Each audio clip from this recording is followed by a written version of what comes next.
हाँ गर्ल्स, कल तुम लोगों को हमने बताया था कि role of genetic engineering, bio energy and biofuel, ये स्टार्ट किया था। ठीक है, जिसमें हमने बताया कि हमारे यहाँ जो नेचुरल रिसोर्सेज हैं एनर्जी के, उसमें जो है नेचुरल गैसेज है, पेट्रोलियम है और कोल है। ये नॉन रिन्यूएबल रिसोर्सेज होते हैं जो धीरे धीरे खत्म होते जा रहे हैं। ऐसा ये पूरा जो सर्वे हुआ उससे ये पता चला कि जितने साल इनको ये बनने में लगे, उससे 1 लाख टाइम मोर ये कंज्यूम किए जा रहे हैं फास्टर। तो अगर ऐसे ही ये सब चीजें चलती रही, ये जो नेचुरल रिसोर्सेज हैं इनको खत्म किया गया, तो बहुत जल्द इनका वो खत्म हो जाएगा। ठीक है, जो सोर्स है वो खत्म हो जाएंगे। तो इस प्रॉब्लम से उबरने के लिए साइंटिस्ट ने बायो एनर्जी और बायोफ्यूल के तरफ ध्यान दिया है। ठीक है, तो जैसा कि हमने आपको बताया था कल कि इसके लिए इंटरनेशनल लेवल पे काफी मीटिंग्स हुए, समिट्स हुए। एक ट्रीटी हुई है जो जापान के साथ, क्योटो प्रोटोकॉल, और उसमें ये बात कहा गया 97 में हुई थी, और उसमें 1997 में था, उसमें ये बताया गया था कि जितने भी डेवलप कंट्रीज हैं वो 5 to 10% अपने यहाँ ग्रीन हाउस गैसेस के इमिशन पे रोक लगा दें, जिससे कि पॉल्यूशन कम हो। क्योंकि जितने भी ये फ्यूल जलते हैं, जो नेचुरल रिसोर्सेज के फ्यूल जल रहे हैं, उससे बहुत ज्यादा पॉल्यूशन हो रहा है। इस पॉल्यूशन को कम करने के लिए बायो जेनेटिकल इंजीनियरिंग का प्रयोग किया जाना है, या माइक्रोब्स को यूज करके बायो।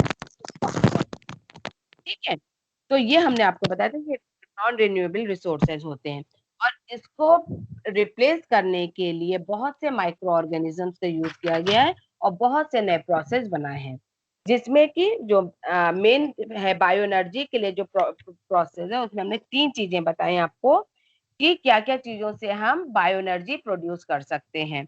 जिसमें पहला है waste material including those derive from agriculture, forestry and municipal waste. ठीक, दूसरा था ग्रोइंग एनर्जी क्रॉप्स, थर्ड था प्रोडक्शन ऑफ माइक्रोबियल बायोमास। ठीक, तो ये 3 चीज हमने आपको बताई थी। तो आज हम उसके आगे शुरू करते हैं कि पहले waste material for bio energy, कैसे हम वेस्ट मटेरियल से बायो एनर्जी प्रोड्यूस करेंगे। तो ये waste material generally plants, animals, domestic और म्यूनिसिपल वेस्ट होते हैं, मिलते हैं या कलेक्ट किया जाता है।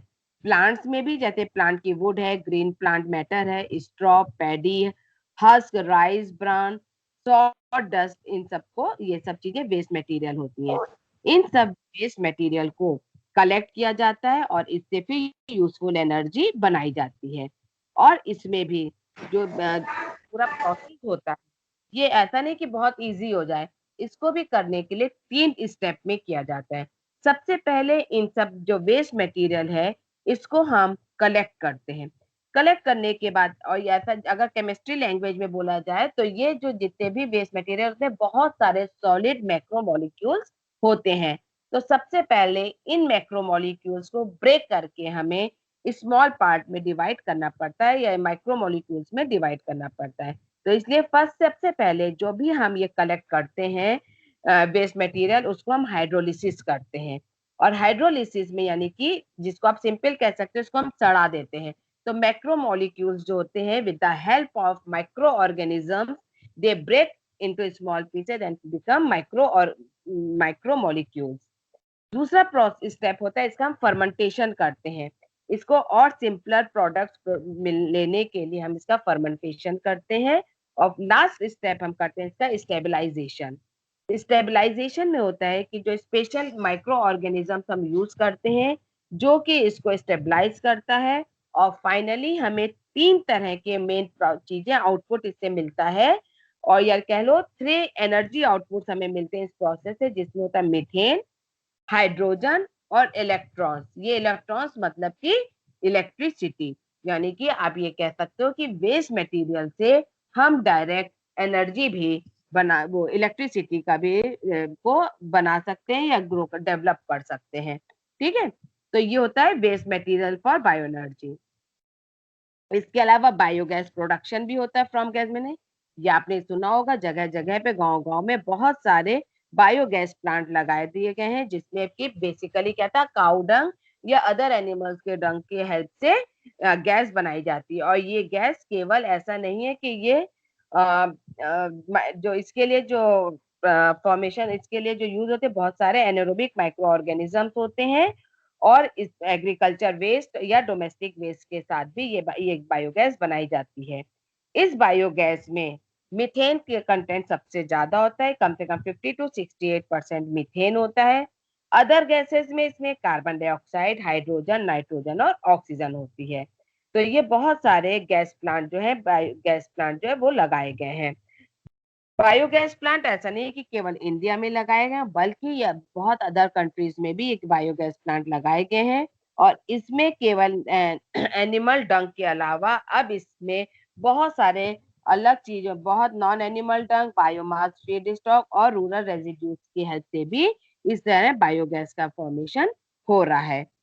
इस समय अगर देखते हैं तो कम से कम 4 मिलियन गोबर गैस प्लांट इंडिया में 2006 तक हो गए थे। अब तो और ज्यादा नंबर बढ़ चुके हैं, लेकिन 2016 में जो सर्वे हुआ उसमें 4 मिलियन गोबर गैस प्लांट इंडिया में लग चुके थे। और इससे इनकी कैपेसिटी पोटेंशियल था 15 अरे 12 मिलियन, इस तरह के अभी क्या है कि 12 मिलियन प्लांट्स और लगाए जाएंगे। इंडिया के देखे देखे यूरोप और यूएसए में भी बहुत सारे प्लांट लगाए गए इस तरह। और इस तरह बहुत लार्ज अमाउंट में जो है ये है। और इससे क्या है कि ये केवल कुकिंग के अलावा और भी इंडस्ट्रियल लेवल पे भी ये गैस यूज होती है। तो इस तरह बायोगैस का फॉर्मेशन भी बहुत तेजी से किया जा रहा है और इसको बहुत बढ़ावा दिया जा रहा है।